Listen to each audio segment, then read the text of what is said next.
Argentina ব্রাজিলের চলতি বছরের শেষ ম্যাচ ছিল আজ।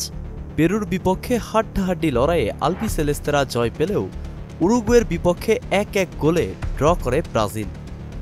আর্জেন্টিনা দলে একাধিক তারকা ইনজুরির শিকার, তুলনামূলক কম শক্তিশালী শুরুর একাদশ। ম্যাচে মিডফিল্ড আর আক্রমণ ভাগে নিয়মিত খেলোয়াড়দের পেলেও বিল্ড আপে ভুগতে হয়েছিল বিশ্ব চ্যাম্পিয়নদের। প্রথমার্ধে দুর্বল ছিল তাদের আক্রমণ। পুরো ৪৫ মিনিটে কেবল একবারই গোলমুখে শট নিতে পেরেছিল তারা।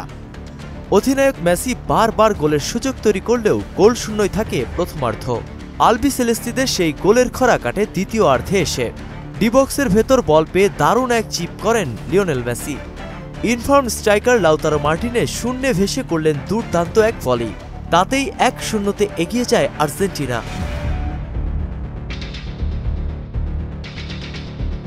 অন্যদিকে অনেকদিন ধরেই ফুটবলে সময়টা ভালো যাচ্ছে না ব্রাজিলের। চলতি বছর মহাদেশীয় আসরে শেষ চারেও যেতে পারেনি ব্রাজিল। হারতে হয়েছিল উরুগুয়ের কাছে। বছরের শেষ ম্যাচেও সেই উরুগুয়ের কাছেই হতাশাজনক এক ড্র করেছে সেলেসাওরা। অবশ্য পিছিয়ে থেকে ম্যাচ ড্র করাটাও ব্রাজিলের জন্য এই ম্যাচে কম প্রাপ্তির নয়।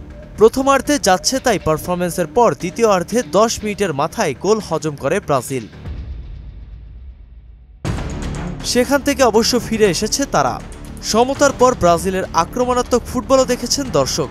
সুযোগ এসেছিল বারবার, কিন্তু ব্রাজিলের ফরোয়ার্ডরা মিস করে একের পর এক সুযোগ।